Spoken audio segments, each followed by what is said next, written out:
ఓకేనా యాదగిరి గారు, వినిపిస్తుందా? ఓకే. కేసీఆర్ గారు రేపు అసెంబ్లీకి వస్తున్నారు, ఎలా ఉంటుంది అంటారు మొత్తానికి? మరి ఇంతకాలం అంటే తెలంగాణ ప్రత్యేక రాష్ట్రం వచ్చిన తర్వాత ఆయన సీఎం సీట్లో కూర్చున్నారు, హౌస్ ఆఫ్ ది హెడ్గా ఉండేవారు. ఇప్పుడు మరి ఆయన ప్రతిపక్ష నాయకుడిగా కూర్చునే సన్నివేశం కోసం మరి తెలంగాణ ముఖ్యమంత్రి రేవంత్ రెడ్డి అయితే చాలాసార్లు మీరు అసెంబ్లీకి రావాలి, మీ అనుభవాలు మరి రాష్ట్ర అభివృద్ధి కోసం ఉపయోగించాలి, మీ అనుభవాలు మాకు అవసరము, అభివృద్ధి జరగడంలో మీ పాత్ర మీరు పోషించాలని పిలుస్తున్నారు. అదే క్రమంలో మరి బహిరంగ సభల్లో ఆయనను మరి తిట్ల దండకం అందుకుంటున్నారు. ఈ అంశాలన్నీ ఎట్లా చూస్తారు, మీరు ఏం చెప్తారు బీఆర్ఎస్ పార్టీ నాయకులుగా? ముందుగా మీకు ప్యానెల్లో ఉన్న వారికి 99 టీవీ ప్రేక్షకులు నమస్తే. రేపు అసెంబ్లీ సమావేశాలు ఏర్పాటు చేస్తున్నారంటేనే వాస్తవానికి 2026లో పెడితే గవర్నర్ ప్రసంగం ఉంటుంది కాబట్టి దాన్ని 2 రోజుల ముందే కుదింపి గవర్నర్ ప్రసంగం లేకుండా జాగ్రత్త తీసుకోవడం కోసం ప్రభుత్వం ఒక ఆలోచన తీసుకుంది. కానీ అదే విధంగా కేసీఆర్ గారు వస్తున్నారా అని అంటే తప్పకుండా వచ్చే అవసరం ఉంటే తప్పకుండా వస్తారా? వస్తేనే మీరు అసెంబ్లీకి పెడతారా? మీకు కావాల్సింది మీ ప్రభుత్వం, ప్రజలు అవకాశం ఇచ్చినప్పుడు మీరు ఇచ్చిన సంక్షేమ పథకాలను అమలు పరచాలి. కానీ కేసీఆర్ గారు వస్తున్నారా, కేసీఆర్ గారు వస్తేనే మేము అసెంబ్లీ నడిపిస్తాము, కేసీఆర్ గారు వస్తేనే మేము సంక్షేమ పథకాలు ఇస్తాము అని అంటే తెలంగాణ రాష్ట్రానికి అభివృద్ధికి అన్యాయం జరిగినప్పుడు తప్పకుండా కేసీఆర్ గారు వస్తారు. కేసీఆర్ గారు వచ్చినప్పుడు అప్పుడు మీకు తెలుస్తుంది. కానీ కేసీఆర్ గారు వస్తారు. పాలమూరుకు అన్యాయం జరుగుతుంటే కేసీఆర్ గారు వచ్చి అడిగేంత వరకు మీకు సోయి లేదా? మీకు తెలియదా? ప్రభుత్వానికి తెలియదా? ఇప్పుడు ప్రభుత్వంలో ఉన్న కాంగ్రెస్ పార్టీ మంత్రులకు తెలియదా? ఎమ్మెల్యేలకు తెలియదా? కాంగ్రెస్ పార్టీ నాయకులకు తెలియదా? ఆంధ్రాకు మన నీళ్లు ఎంత దోసుకపోతున్నారు, ఏం జరుగుతుందో, పాలమూరు రంగారెడ్డి జిల్లా ప్రాజెక్టు అధికారంలోకి రాగానే కాలువలు టెండర్లు ఎందుకు రద్దు చేశారు? 2 ఏళ్లు ఎక్కడికక్కడ నిర్మాణాలు ఎందుకు ఆగిపోతున్నాయి? ఇప్పుడు గుడ్డాయింపుల్లో సగానికి కోత ఎందుకు చేస్తున్నారు? ఈ రోజు వాళ్ళు ఈ 2 సంవత్సరాల నుంచి పూర్తిగా ఒకవేళ ఆ పనులే పూర్తి చేసి ఉంటే ఈ రోజు నీటి మనం నిల్వ ఉంచే అవకాశం ఉంటుండే. శ్రీశైలం నుంచి నీటిని కొల్లగొట్టుకొని ఆంధ్రాకు తీసుకుపోతుంటే ప్రభుత్వం ఏం చేస్తుంది? 200 టీఎంసీలు తరలించి పెన్నా బేసిన్ లో నిల్వ ఉంచినా కూడా ఏం చేస్తుంది ఈ ప్రభుత్వం? మరి కేసీఆర్ గారు వచ్చి మిమ్మల్ని ప్రశ్నించేంత వరకు మీరు అదే విధంగా ఉంటారా? ఇదేనా మీ సమాధానం? కాంగ్రెస్ పార్టీది, కాంగ్రెస్ ప్రభుత్వానికి. రంగారెడ్డి జిల్లా మీరు పాలమూరు, నేను నోరు తెరిస్తే నేను పాలమూరు బిడ్డను నేను అని చెప్పుకునే రేవంత్ రెడ్డి గారు పాలమూరుకి అన్యాయం జరుగుతుంది ఏం చేస్తున్నారు? కృష్ణా బేసిన్ నుంచి 1000 టీఎంసీల వరకు నీళ్లు వచ్చినా కూడా 66.34 నిష్పత్తిలో ఏపీ 690 టీఎంసీలు, తెలంగాణకు 332 టీఎంసీలు వాడుకోవాలి. ఏపీ ఇప్పటికే 630 టీఎంసీలు 62% కోటా వినియోగించుకున్నది. కానీ తెలంగాణ వాడుకున్నది 120 టీఎంసీలే. అంటే కోటాలో 18% మాత్రమే. ఇంకా 212 టీఎంసీలు వినియోగించుకోకుండా మిగిలే ఉన్నాయి. పాలమూరు రంగారెడ్డి పనులు కాంగ్రెస్ ప్రభుత్వం ఎందుకు ఆపింది? 40 నుంచి 50 టీఎంసీలు తెలంగాణ వాడుకోగలిగే అవకాశం ఉన్నా కూడా ఎందుకు వాడుకుంటలేదు? అంటే కేవలం చంద్రబాబు నాయుడు గారి ఆంధ్రప్రదేశ్ ప్రయోజనాల కోసం, చంద్రబాబు నాయుడు గారి దగ్గర మెప్పు కోసం మాత్రమే తెలంగాణ ప్రాజెక్టులను, తెలంగాణ నీళ్లను దోచి పెట్టడం కోసమే రేవంత్ రెడ్డి గారు ముఖ్యమంత్రిగా ఈ తెలంగాణ రాష్ట్రానికి ముఖ్యమంత్రిగా వ్యవహరిస్తున్నారు. తెలంగాణ నీటి వాటాలను కాపాడుకోవడం కోసం, ఆంధ్రప్రదేశ్ జలదోపిడీ చేస్తుంటే కాపాడడం కోసం మాత్రం కాదు. మరి ఒకవేళ రేవంత్ రెడ్డి గారు ఆ విధంగా చేస్తుంటే మరి అందులో ఆయన కేబినెట్ లో ఉన్న మంత్రులకు ఎందుకు తెలుసలేదు? అందులో ఉన్నటువంటి కాంగ్రెస్ పార్టీ ఎమ్మెల్యేలకు ఎందుకు తెలుసలేదు? ఆ పార్టీలో ఉన్నటువంటి నాయకులు ఎందుకు ప్రశ్నించలేకపోతున్నారు? కేవలం వాళ్ళకి కావాల్సింది కేసీఆర్ గారు వస్తున్నారా, అసెంబ్లీకి వస్తేనే మేము మాట్లాడతాము. అరే కేసీఆర్ గారు ఒక గొప్ప నాయకుడు. తెలంగాణకు అన్యాయం జరిగినప్పుడు నీళ్లు, నిధులు, నియామకాలలో సమైక్య ఆంధ్రప్రదేశ్ లో ఆంధ్ర పెత్తందారుల దోపిడీని తట్టుకోలేక తెలంగాణ రాష్ట్రంలో తన పార్టీని, పదవులను త్యాగం చేసి, రాజీనామా చేసి, తెలంగాణ ఉద్యమ పార్టీని ఏర్పాటు చేసి తెలంగాణ 10 సంవత్సరాలు ఉద్యమం చేసిన తర్వాత తెలంగాణ రాష్ట్రాన్ని సాధించి ఆ తెలంగాణ రాష్ట్రానికి 10 సంవత్సరాలు ముఖ్యమంత్రి ఉండి రైతుల కోసం అనేక సంక్షేమ పథకాలు తీసుకొచ్చి కాళేశ్వరం ప్రాజెక్టు కట్టి పాలమూరు రంగారెడ్డి పనులను పూర్తి చేసి ఒక 90% పనులు అయిపోయినాక 10% పనులు పెండింగ్ లో ఉండగా ఈ లోపల ప్రభుత్వం ఏర్పడి ఆ పనులను అక్కడ పెండింగ్ లో పెడితే ఈ రోజు కేసీఆర్ గారి నుంచి మాట్లాడే అర్హత కూడా ఇప్పుడు ఉన్నటువంటి ప్రభుత్వ పెద్దలకు లేదు, మాట్లాడే అవసరం కూడా లేదు. ఎందుకంటే కేవలం ఏం జరుగుతుంది, కేసీఆర్ గారు వస్తున్నారా, మీరు ఎలక్షన్లలో మీరు ఇచ్చిన వాగ్దానాలు ఇవే ఉన్నాయా? రేపు మా ప్రభుత్వం ఏర్పడుతుంది, కేసీఆర్ గారు అసెంబ్లీకి వస్తేనే మేము సంక్షేమ పథకాలు ఇస్తాము, పాలమూరు రంగారెడ్డి జిల్లా ప్రాజెక్టు మళ్ళీ పూర్తి చేస్తాము అని చెప్పిరా? మీరేమన్నా మీరు చెప్పింది, మీరు ఇచ్చిన అబద్ధపు హామీలు, సంక్షేమ పథకాలు మీరు ఏమి ఇచ్చిర్రో అవి అమలు పరచండి. కేసీఆర్ గారు వస్తే అన్యాయం జరిగినప్పుడు తప్పకుండా వస్తాడు, మిమ్మల్ని ఎండగడతాడు. మీ చిత్తశుద్ధి ఏంది? తెలంగాణకు జరుగుతున్న అన్యాయం మీద ఒక్కసారి 2 సంవత్సరాల్లో ఒక్కసారి ప్రెస్ మీట్ పెడితేనే మీరు 1 గంటలో 8 గంటలలో 8 మంది మంత్రులతోటి ప్రెస్ మీట్ పెట్టి దాడి చేపించిండు. ముఖ్యమంత్రి గారు స్వయంగా చిట్చాట్ చేసిండు ఒక్కరోజు ప్రెస్ మీట్ పెడితేనే. రేపు అసెంబ్లీకి వస్తే ఇంకా మీరు ఏ విధంగా తట్టుకోలేరు, మిమ్మల్ని ఏ విధంగా ఎండగడతారో ఒక్కసారి దాని మీద ఆలోచన చేయండి.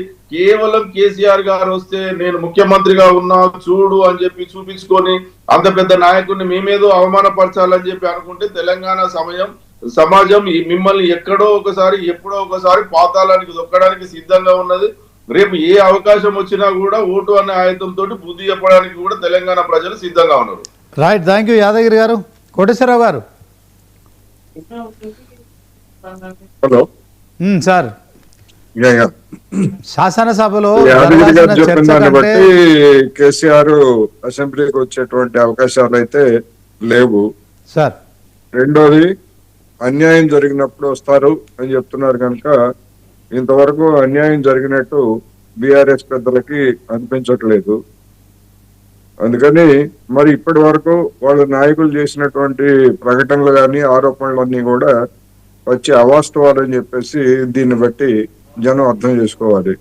సార్, కోటేశ్వరరావు గారు మీరు అనలిస్ట్ గా మాట్లాడుతున్నారా, కాంగ్రెస్ పార్టీ నాయకులుగా మాట్లాడుతున్నారా? నేను అనలిస్ట్ గానే మాట్లాడుతున్నా. అనలిస్ట్ గా మాట్లాడుతున్నప్పుడు కాంగ్రెస్ పార్టీ పక్షాన మాట్లాడుతున్నట్టుందండి. కాంగ్రెస్ పార్టీ ఇచ్చిన హామీలు ఎందుకు నిలబెట్టుకోలేకపోతుందో, మీరు కాంగ్రెస్ ప్రభుత్వాన్ని ప్రశ్నించలేకపోతున్నారు. నేను అడిగేదానికి చెప్పండి. ఇప్పుడు పాలమూరు నేను అడిగేదానికి చెప్పండి. ఎందుకు ఆపిలో నేను అడిగేదానికి చెప్పండి. ప్రశ్నించలేకపోతున్నారు? మీరు నాకు ఏ ముద్రన్నా వేయండి. నేను అడిగేదానికి సమాధానం చెప్పండి. మీరు నాకు ముద్ర వేయటం ద్వారా మీకేం ప్రయోజనం ఏం కలగదు. లేదు, నేనేమంటున్నా, మీరు అనలిస్ట్ నేను చెప్పేది వినకుండానే మీకు సహనం లేకపోతే నేను చెప్పేది వినాలా లేదా? మీరు ప్రభుత్వాన్ని కూడా ప్రశ్నించవచ్చు, బీజేపీ పార్టీ వినాలా లేదా? మీరు ఒకవేళ మంచి పనులు జరిగితే కూడా దాని గురించి మాట్లాడాల్సిన అవసరం ఉంటది. కేసీఆర్ గారు చేసిన ఒక అనలిస్ట్ గా మీకు తెలియదా? ఈ రోజు మరి 2 సంవత్సరాలు కాంగ్రెస్ కోట్ల రూపాయలు అప్పు చేసింది. ఏం చేసింది? 2 ఇటుకలు పెట్టిందా? మీ నాయకుడికి తెలీదా వచ్చి అసెంబ్లీకి వచ్చి నిలదీయాలని? తెలీదా? మీరు చెప్పండి. మీ నాయకుడికి తెలియదా అసెంబ్లీకి వచ్చి నిలదీయాలని? ఖచ్చితంగా మీ నాయకుడికి చెప్పవలసిన అవసరం ఏముంది? కాంగ్రెస్ పార్టీ వాళ్ళు ముఖ్యమంత్రి రాకపోతే నేను అసెంబ్లీకి రానని చెప్పేసి ఎన్నికల ముందే అని చెప్పాడా చంద్రశేఖరరావు గారు? నాకు ముఖ్యమంత్రి పదవి రాకపోతే నేను అసెంబ్లీకి రాను ఎన్నికల వాగ్దానం చేశారా? ఏం మాట్లాడుతున్నారండి మీరు? కాంగ్రెస్ పార్టీ తరఫున కాంగ్రెస్ నాయకుడు. నేను కాంగ్రెస్ అంటే ఒక పార్టీ అడుగుతున్నాను. మీ నాయకుడు ముఖ్యమంత్రి పదవి రాకపోతే నేను అసెంబ్లీకి రాను అని చెప్పేసి ఎన్నికల ముందు ఆయన వాగ్దానం చేశారా? కాంగ్రెస్ ప్రభుత్వాన్ని ఎందుకు ప్రశ్నించలేకపోతున్నారు? అరే కాంగ్రెస్ ప్రభుత్వం అంటావు. కాంగ్రెస్ ప్రభుత్వం మీకు చేతగాక మీ నాయకుడికి చేతగాక నాకు ముద్ర వేస్తావు ఎందుకు? ఏం చేత కావాలి? 10 సంవత్సరాలలో అభివృద్ధి జరిగింది మీకు కనబడతలేదా? 10 సంవత్సరాలు కాదు, నేను అడిగేదానికి సమాధానం చెప్పండి. 10 సంవత్సరాలు మీకు తెలియదా? ఎవరికి మీకు తెలియదా? మీకు తెలియదా? మీ నాయకుడికి తెలియదా? అసెంబ్లీకి వచ్చి మాట్లాడాలని కనీస జ్ఞానం కూడా లేదా మీ నాయకుడికి? ఏం మాట్లాడతారు మీరు? కేసీఆర్ గారికి మా నాయకునికి ఎప్పుడు రావాలనో తెలుసు, ఏం మాట్లాడాలో ఏంటి ఎప్పుడు రావాలి? చెప్పాడా ఎక్కడన్నా? ఎన్నికల ముందు చెప్పాడా? నాకు ఇష్టం వచ్చినప్పుడు వస్తానని ఎన్నికల ముందు చెప్పారా? నాకు ఇష్టమైనప్పుడు వస్తాను, ఇష్టం లేనప్పుడు రాను, నాకు అధికారం వస్తానని చెప్పేసి మీ నాయకుడు ఏమని చెప్పాడా జనానికి? నీకు చెప్పిండా రాను అని? నీకు చెప్పిండా? చెప్పాడా అని అడుగుతున్నాను. ప్రెస్ మీట్ పెట్టి అసెంబ్లీకి రాను అని చెప్పిండా? రావాలి, విన్నరా? రావాలి. ఏ బాధ్యత మీడియాలో ఉంది, ఉన్నదా? బాధ్యత ఉంది, బాధ్యత ఉంది, అడిగే హక్కు ఉంది ఎవరికైనా. నీకు బాధ్యత అనేది ఉంటే ప్రభుత్వాన్ని కూడా ప్రశ్నించే బాధ్యత అదే కూడా నీకు ప్రభుత్వాన్ని ఉంది. అడుగుతా సంగతి ముందు మీరు వచ్చి అడగండి. అడగాల్సింది మీరు. అసెంబ్లీకి నేను అసెంబ్లీకి రాకూడదు కదా, అగ్రిమెంట్ నేను ఎమ్మెల్యేని కాదు. నీ బాధ్యత. అరే నా బాధ్యత నాకు తెలుసు, నా బాధ్యత నాకు తెలుసు. నేను అడుగుతున్నాను. మీ బాధ్యత సంగతి నేను అడుగుతా ఉంటే మా బాధ్యత గురించి చెప్తారేంటి? ఎక్కడ పోయింది నీ బాధ్యత? మీ బాధ్యత మీ బాధ్యత. మీ నాయకుడు ఎప్పుడైనా నాకు అధికారం రాకపోతే నేను అసెంబ్లీకి రాను, అన్యాయం జరిగితేనే వస్తాను, లేకపోతే ఇంకోటి ఏమైనా చెప్పారా జనానికి? నీకు అదే చెప్తున్నా నేను. మీరు కాదు చెప్పాల్సింది, మీ నాయకుడు చెప్పాలి. జనానికి అన్యాయం జరిగినప్పుడే వస్తానని చెప్పేసి మీ నాయకుడు చెప్పాలి. అదే చెప్తున్నా. మీరు కాంగ్రెస్ పార్టీ నాయకుడు, కాంగ్రెస్ పార్టీ కండువ 3 రంగుల జెండా కండువ వేసుకొని మాట్లాడండి. మీరు మీ ఇష్టం వచ్చినట్టు మాట్లాడదు యాదగిరి గారు. అదే చెప్తున్నా కోటేశ్వరరావు గారు. మీరు యాదగిరి గారు మీరు హద్దుల మీద మాట్లాడుతున్నారు. నాకు లేనిపోయినాయి అంట కప్పుతున్నారు. నా గురించి మీకు తెలియదు, నా గురించి మీకు తెలియదు. మీ దగ్గర సమాధానం లేకపోతే సమాధానం లేదని ఊరుకోండి. కేసీఆర్ గారు చేసిన అభివృద్ధి మీకు తెలియదా? సంక్షేమ కేటీఆర్ అభివృద్ధి గురించి కాదా? రేపు అసెంబ్లీకి వస్తారా రాదా? కేటీఆర్ అభివృద్ధి అసెంబ్లీకి వస్తారా కాదా? రేపు చూసుకో అసెంబ్లీలో. యాదగిరి గారు ఆ మాట చెప్పొచ్చుగా. యాదగిరి గారు అన్యాయం జరిగితేనే వస్తారు, లేకపోతే ఇంకోటి జరిగితే వస్తారు. ఈ కబుర్లు ఎందుకు? అమలు పరుస్తున్నాయా? ఏం చేస్తారు? రేపు ప్రభుత్వం అసెంబ్లీలో ఏం మాట్లాడబోతుంది? రేపు ప్రజలు ఏం మాట్లాడబోతుంది? గవర్నర్ ప్రసంగం ఉన్నదా లేదా? 2026లో పెట్టి అసెంబ్లీని ఈ రోజు 2 రోజుల ముందే ఎందుకు కుదించి పెట్టారు? గవర్నర్ ప్రసంగం లేకుండా చేసారు.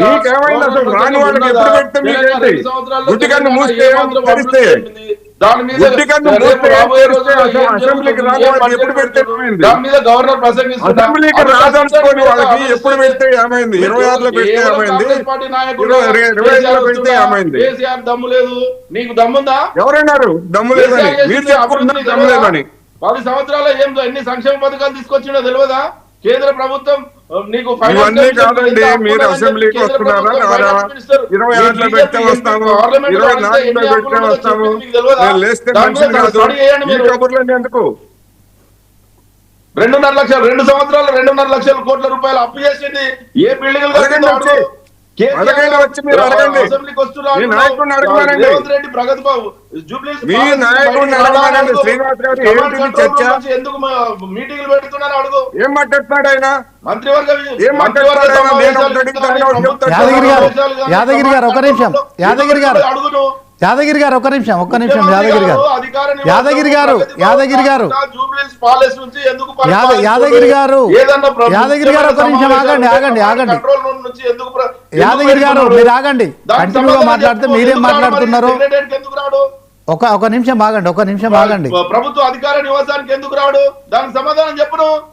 ఒక నిమిషం యాదగిరి గారు యాదగిరి గారు యాదగిరి గారు యాదగిరి గారు 1 సెకండ్ ఆగండి ఆగండి ఆగండి యాదగిరి గారు మీరు ఆగండి, సైలెన్స్.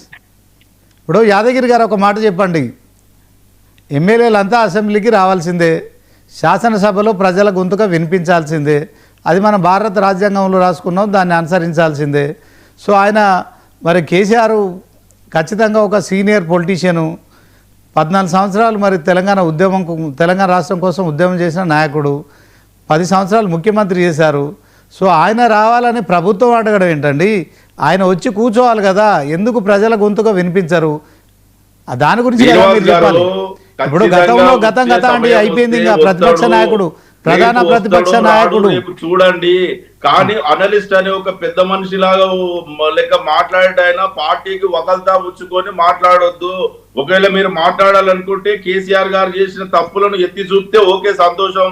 సేమ్ ముఖ్యమంత్రి గారు ఈ రోజు చేసే తప్పులను కూడా మీరు ఎత్తి చూపండి అని అంటున్నా.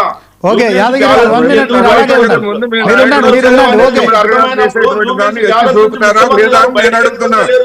ప్రగతి భవన్ నుంచి ఎందుకు ముఖ్యమంత్రి గారు చేసేటువంటి తప్పులను మీ నాయకుడు వచ్చి ఎత్తి చూపుతాడా లేదా అని అడుగుతున్నాను నేను. అది చెప్పండి. ఎందుకు కంచె వేసిండు, దానికి సమాధానం చెప్పు.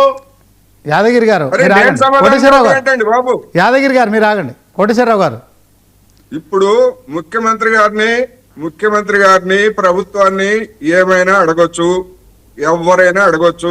అడగాల్సింది ఎవరండి? ప్రధాన TRS ప్రతిపక్ష పార్టీ నాయకుడు అడగాలా? అడగాలి, ఎమ్మెల్యే TRS అడగాలి. పార్టీ నాయకుడు అడగాల. అవును. ఆయన నాయకుడు ఏమో రాడట. ఈ రాష్ట్రానికి అన్యాయం జరిగినప్పుడే వస్తా అట వీరభోగ వసంతరాయలు. వీరభోగ వసంతరాయలు ఈ రాష్ట్రానికి అన్యాయం జరిగినప్పుడు వస్తాయంట. మీరెవరు మాట్లాడడానికి? కేసీఆర్ గారు అరే మీరే కదా చెప్పింది. మాట్లాడితే ఇద్దరు గురించి మాట్లాడితే మీరే కదా పెద్ద చెప్పింది. మనుషులు కనిపిస్తారు. మీరు ఒకవేళ కేవలం కేసీఆర్ గారు రాష్ట్రానికి అన్యాయం జరిగినప్పుడు వస్తారని చెప్పింది మీరు. మీకు ఆ రైట్లు లేవు. మీరు అన్ని పార్టీలకు మాకు రైట్ కాదు. మాట్లాడండి, అందరినీ అసలు మీరు ఏం మాట్లాడుతున్నారో చేసే మీకు బుర్ర ఉందా? మంచి పనులను కూడా చెప్పండి. మీరు ఏం మాట్లాడుతున్నారో మీకు బుర్ర ఉందా? అసలు రాష్ట్రానికి అన్యాయం జరిగినప్పుడు వస్తారని చెప్పింది మీరు. మీకు బుర్ర ఉందా? ఫస్ట్ ఒక రేవంత్ రెడ్డి గారి గురించి మాట్లాడడానికి మీకు బుర్ర ఉందా? మీరు ఎందుకు మాట్లాడతలేరు? రేవంత్ రెడ్డి గారి గురించి ఎందుకు మాట్లాడతలేరు? రాష్ట్రానికి అన్యాయం జరిగినప్పుడు కేసీఆర్ వస్తారని యాదగిరి గారు చెప్పారా లేదా? తులం బంగారం ఎందుకు ఇస్తలేడు అడుగు. 2500 అడగండి, మీరు అడగండి. మీకు చేతనైతే 2500 రూపాయలు మహిళలకు ఎందుకు మీకు చేతనైతే అడగండి, మీరు అడగండి. నేను కళ్యాణ అడగండి. లక్ష్మి ఇచ్చిందో పాటు తులం బంగారం ఎందుకు ఇస్తలేడో మీకు ఏం మాట్లాడుతున్నాడు ఆయన? ప్రభుత్వం 2.5 సంవత్సరాల నుంచి ఇప్పుడు 18 లక్షల పెళ్లిళ్ళు అయినాయి. 18 లక్షల తులాల బంగారం ఎక్కడ పోయిందని అడుగు. బుర్ర ఉన్న పెద్ద మనుషులు అడగాలి. ఎవరు అడగాలి? మీ నాయకుడు అడగాలి వచ్చాయి. మరి మేము మీ నాయకుడు అడగాలి. నేను ఎందుకు అడుగుతాను అసెంబ్లీకి వెళ్ళి? నాకేం రైట్ ఉంది అసెంబ్లీలో అడగడానికి? యాదగిరి గారు, ఏం మాట్లాడాలి? రెండు పార్టీలు యాదగిరి గారు మీరు ఏవైతే ప్రశ్నలు సంధిస్తున్నారో రేపు అసెంబ్లీలో కేసీఆర్ గారు మాజీ ముఖ్యమంత్రిగా కావచ్చు, ప్రధాన ప్రతిపక్ష నేతగా కావచ్చు, ఆయన అక్కడ కూర్చుండి మాట్లాడొచ్చు అంటున్నారు కోటేశ్వరరావు గారు. ఆయన అడగాల బాధ్యత ఆయన. ఎందుకంటే అసెంబ్లీకి మీరు వెళ్ళలేరు, నేను వెళ్ళలేను, కోటేశ్వరరావు గారు కూడా వెళ్ళలేరు కదా. నేనేమంటున్నా, కోటేశ్వరరావు గారు వయసులో పెద్దవారు, ఆయన అనలిస్టు అంటే నేను గౌరవిస్తా, తప్పు లేదు. ప్రశ్నించడంలో తప్పు లేదు. మీరు కేసీఆర్ గారిని ప్రశ్నించినప్పుడు తప్పు లేదు. కానీ అదే సమయంలో ముఖ్యమంత్రి గారు అధికార నివాసంలో కూడా రావాలి. ఎందుకు వస్తలేడు? జూబ్లీహిల్స్ ప్యాలెస్ నుంచి ఎందుకు పరిపాలిస్తున్నాడు? కమాండ్ కంట్రోల్ నుంచి ఎందుకు పరిపాలిస్తున్నాడు? ఎందుకు ఆదేశిస్తున్నారు? మరి ముఖ్యమంత్రి క్యాంప్ ఆఫీస్ నుంచి ఎందుకు పరిపాలిస్తున్నాడో దాని గురించి మీరు ఎందుకు అడగలేకపోతున్నారు? ఒక పెద్ద మనిషిగానే అడుగుతున్నా. జరుగుతుంటే తెలంగాణ ప్రభుత్వం కళ్ళు మూసుకొని చూస్తుంది. యాదగిరి గారు మీరు ఆగండి. కోటేశ్వరరావు గారు, ఇప్పుడు కేసీఆర్ అసలు సెక్రటేరియట్ కి రాకుండా ఫామ్ హౌస్ నుంచో లేకపోతే ఇంకొక దగ్గర నుంచో పాలన చేసినప్పుడు కూడా ఎవరు ఏం అడగలేదు. అడిగినా ఏం ఉపయోగం ఏం జరగలేదు. అది చెప్పుకోండి ముందు. ఇప్పుడు రేవంత్ రెడ్డి ఎక్కడికి రావాలి, ఎక్కడికి వస్తారు? కేసీఆర్ గారి నిర్వాహకం ఏంటో చెప్పండి. కేసీఆర్ నిర్వాహకం ఏంటో చెప్పండి. సెక్రటేరియట్ కు రాకుండా పరిపాలన సాగించాడు సంవత్సరాల తరబడి. అడిగారా? అడగటానికి ఏమీ లేదు. అది విమర్శ చేయొచ్చు, విమర్శ చేయండి మీరు కూడా. అసెంబ్లీకి వస్తారా రారా అంటే రేవంత్ రెడ్డి గారు ఇంటికి వస్తారా, ఇంటికి వస్తారా, ఇక్కడికి వస్తారా? మీ కేసీఆర్ ఏం చేశారు చెప్పండి? ఎన్ని రోజులు సెక్రటేరియట్ కి వచ్చాడు తెలుసా మీకు? అదే చెప్తున్నా కోటేశ్వరరావు గారు. ఏం చెప్తున్నారు మీరు? మీకేం రైతుంది? మీకేం రైతుంది అంటున్నాను నేను. ఏం మాట్లాడాలి కూడా మీకు తెలియట్లే డిస్కషన్ లో. యాదగిరి గారు, వాస్తవానికి అసెంబ్లీ సమావేశాలకు ఖచ్చితంగా అందరూ కూడా హాజరు కావాల్సిందే, మనం దాన్ని కాదనలేము. సరే ఓకే, మీరంతా బాగా అభిమానిస్తారు. ఆయన తెలంగాణ ఉద్యమకారుడు, ఉద్యమ నేత, దాంట్లో తెలంగాణ ముఖ్యమంత్రి. సో ఆయన వేరే వాళ్ళతో చెప్పించుకోవడం అనేది కరెక్ట్ కాదు. 2 సంవత్సరాల నుంచి ఇన్నిసార్లు శాసనసభ సమావేశాలు కాంగ్రెస్ ప్రభుత్వం అధికారంలోకి వచ్చినప్పుడు నిర్వహించినప్పుడు ఆయన కూర్చోవాలి. అక్కడ కూర్చొని ఖచ్చితంగా హామీల గురించి అడగవచ్చు, తర్వాత మీరు అన్నట్టు తులం బంగారం అడగవచ్చు, 2500 పింఛన్ గురించి అడగవచ్చు, ఆ అవకాశం ఉంది, ఆయన ఎందుకు వినియోగించుకోవట్లేదు అని కదా ఇక్కడ ప్రశ్న కోటేశ్వరరావు గారు అడుగుతున్నారు. శ్రీనివాస్ గారు నేను చెప్పేది కూడా అదే, మీరు అడగడం వల్ల తప్పు లేదు. ఆయన అదే చెప్తారు కానీ అదే వచ్చు యాదగిరి గారికి ఇంకా వేరే నేర్చుకొని రాలేదు. కేసీఆర్ గారు ఎందుకు లేరు? కేసీఆర్ రాకపోతే ఆయన 2 సంవత్సరాలు యాదగిరి గారు ఒక నిమిషం, యాదగిరి గారు కేసీఆర్ రాకపోతే పెద్ద మనిషి హోదా 2 ఏళ్ల నుంచి రాకపోతే తెలంగాణ ముందుకు వెళ్ళలేదా, నడవలేదా, జనానికి ఏమైనా ఇబ్బంది అయిందా? ఇంకో 3 ఏళ్ళు రారు, కూర్చోమనండి, ఫామ్ హౌస్ లన్నీ కూర్చోమనండి. ఎవరొద్దన్నారు? ఎవరు అడుగుతున్నారండి? నేను కాదు అడుగుతుంది, రావాల్సిన బాధ్యత ఉంది అని గుర్తు చేస్తున్నా. ఒక పౌరుడిగా, ఒక జర్నలిస్ట్ గా, ప్రతిపక్ష నాయకుడికి అసెంబ్లీకి రావాల్సిన బాధ్యత ఉందని గుర్తు చేస్తున్నాను. నేను రాను, నేను ఫామ్ హౌస్ కే పరిమితం అవుతా. అవ్వండి, మీకు చెప్పారా మిమ్మల్ని రానని? మీకు ఎక్కడ ప్రెస్ మీట్ లో చెప్పారా? మీరు చెప్తున్నాక ఏ ప్రెస్ మీట్ లో చెప్తున్నారు కదా,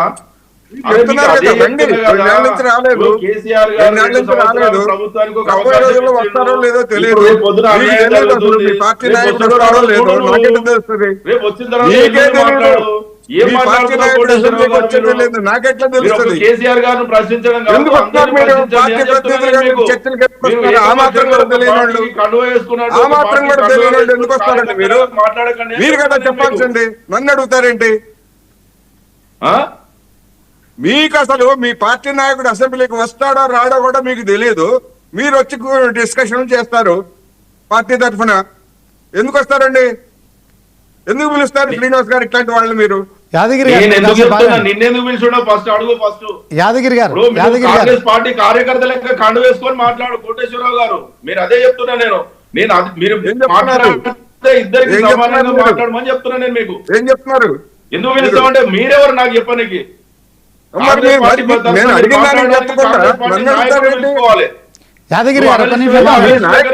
గారు యాదగిరి గారు మీరు ఆగండి, యాదగిరి గారు లేదా మీకు తెలీదు? యాదగిరి గారు మీరు ఆగండి. కోటేశ్వరరావు గారు చెప్పండి. సో అసెంబ్లీ సమావేశాల్లో ప్రధాన ప్రతిపక్ష నాయకుడు ఉండాలి, అది ఆయన బాధ్యత. అప్పుడే ప్రభుత్వం ఏం చేస్తుంది, ఆ చర్చ జరిగినప్పుడు దాన్ని అడ్డుకోవాల్సిన బాధ్యత ఉంటుంది.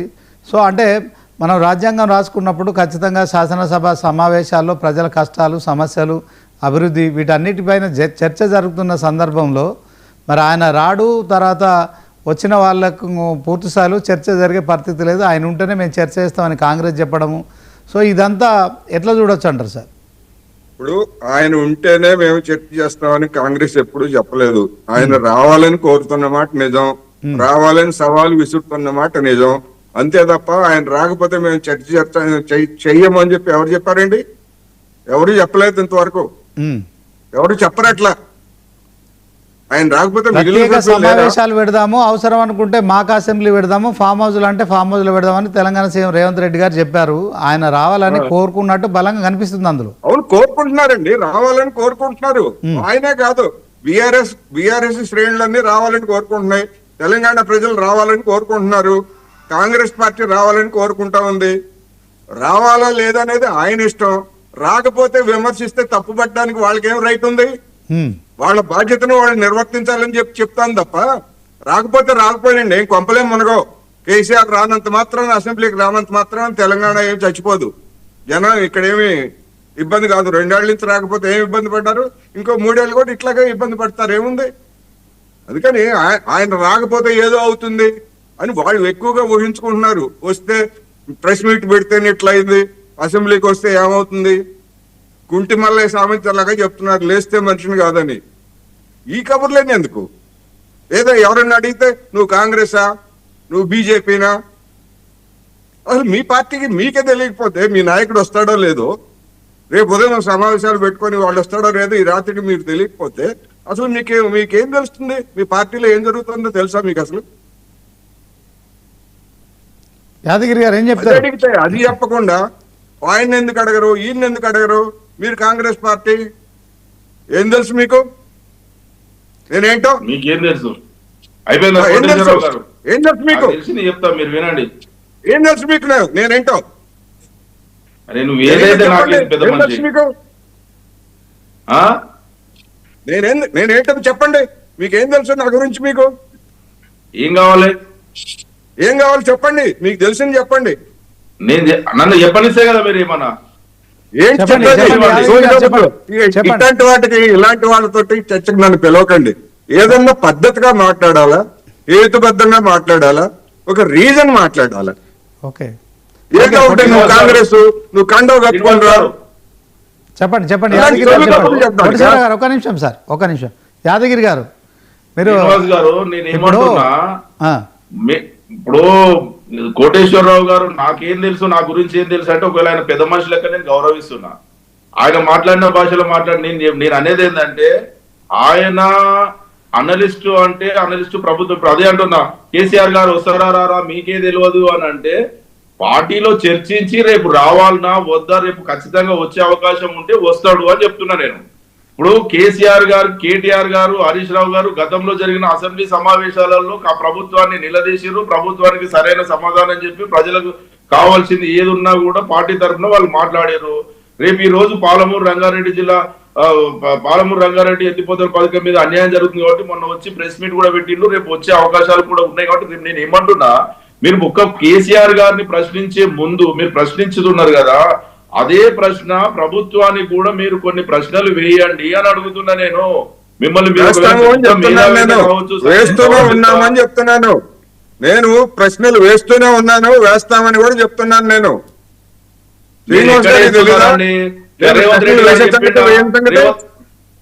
ఇప్పుడు మీరు ఒకటి, నేనేం చెప్తున్నా, మీరు యాదగిరి గారు, కేసీఆర్ గారు యాదగిరి గారు, నుంచి యాదగిరి గారు పరిపాలిస్తున్నాడు అనే ముందు రేవంత్ రెడ్డి గారు జూబ్లీహిల్స్ ప్యాలెస్ నుంచి ఎందుకు పాలిస్తున్నా అనేది ఒకటి చెప్పాలి. కేఆర్ఎంబికి ఆంధ్రకు అడుగుతున్నప్పుడు ప్రశ్న వేయడానికి ముందు రాలేదని మీరు సంజయ్ అడగండి. నేను అడిగేది నేను అడుగుతా. మీరు ప్రభుత్వం తరఫున మాట్లాడకండి, అందరి పక్షాన మాట్లాడండి, పెద్ద చెప్పేసి మీకు బెదరికని చెప్తున్నా. నాకు సబ్జెక్టు తెలియక కాదు, మీకు ఒకవేళ అంతకంటే ఎక్కువ మీరు తెలుసుకోండి, నాకేం బాధలేదు. కానీ మీకు చెప్పేది ఏంటంటే, అన్ని పక్షాలను ఒక అనలిస్టు అంటే అందరికి సమానంగా మాట్లాడండి. ఇవాళ చర్చ ఏంటి చెప్పండి. రేవంత్ రెడ్డి గారు ఎక్కడి నుంచి వస్తున్నాడు చర్చ? శ్రీనివాస్ గారు ఏం పెట్టారు చర్చ? మీరు రేవంత్ రెడ్డి గారు ఎక్కడి నుంచి చర్చ పెట్టారా? మీరు ఆగండి, యాదగిరి గారు ఆగండి. ఇప్పుడు ఆయన మీరు అసెంబ్లీ గురించి పెట్టారు. ఆయన రేవంత్ రెడ్డి గారు అసెంబ్లీ ఇంటి నుంచి వస్తారా రారా ఇవన్నీ అడుగుతున్నాడు. చర్చకు సంబంధించి మాట్లాడాలా, లేకపోతే ఏదో ఒకటి మాట్లాడాలా? చర్చ అది ముందే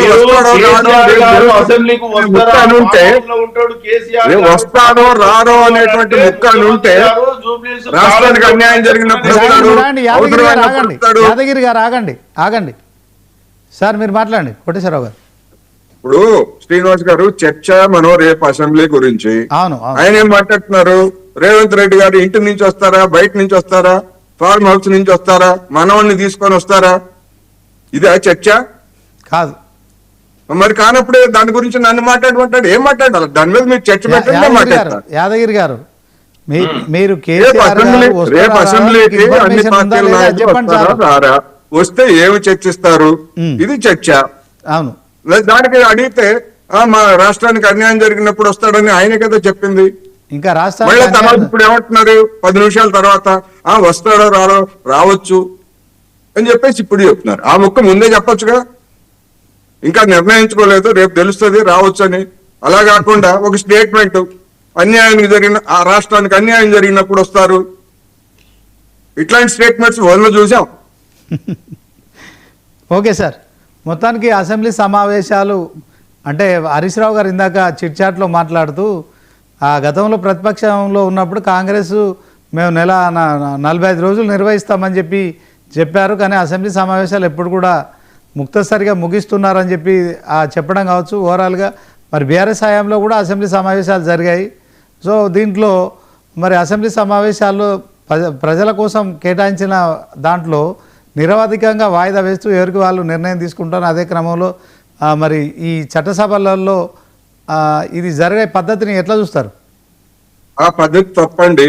అసెంబ్లీ అయినా పార్లమెంట్ అయినా పెద్ద రాష్ట్రాలకు చెందినటువంటి అసెంబ్లీలు పార్లమెంట్లు కనీసం సంవత్సరానికి 100 రోజులు జరగాలి అనేటువంటిది స్పీకర్ల సదస్సు ఎప్పుడో నిర్ణయించింది. అందుకని ఆంధ్రప్రదేశ్ లో జరగట్లేదు, తెలంగాణలో జరగట్లేదు, పార్లమెంట్ లో అసలు జరగట్లేదు. ఎవరు కారకులు దీనికి ఎవరు కారకులు? అన్ని పార్టీల వాళ్ళు కారకులు.